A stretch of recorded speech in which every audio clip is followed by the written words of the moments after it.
Hey guys, in this video I'm going to show you how to download as PNG on Canva when you're using a mobile device. In this video I'm going to be using an iPhone, but it's the exact same on Android when you use the Canva app. And if this video has been helpful, I would really appreciate a like and subscribe to this channel. So let's get into it. Basically, I'm on the Canva app right now, and I've got this project that I've been editing and I'm ready to download and export it as a .png. So what you can actually do, you can do it two ways. There's a button right here at the top right. It's a downwards pointing arrow with a horizontal line. If you press that, it's going to basically, it's a quick download, and Canva is basically going to set the file type as PNG as standard. And you can go in here, it's already saved the file onto your camera roll, but you can confirm by pressing save image again, and that will actually export the image 2 times onto your camera roll.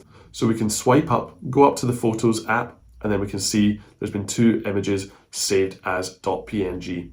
However, there is a second way to do it, and you can go back onto the Canva app, and then up on the top right, there's an upwards pointing arrow button. Press in there, and then go to download. And as we can see, it's automatically selected the file type as PNG. That's the suggested file type. And once you've finalized everything, you can press the purple button, the download button at the bottom of the screen, and that's going to export your file as PNG.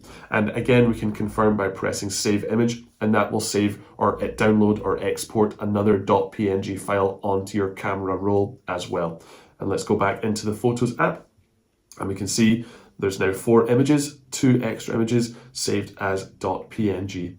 So guys, this has been another video for the My Tech Mastery YouTube channel. If it's been helpful, I would really appreciate a like and subscribe. And if you do have any questions or comments, leave them down below as well. Thanks.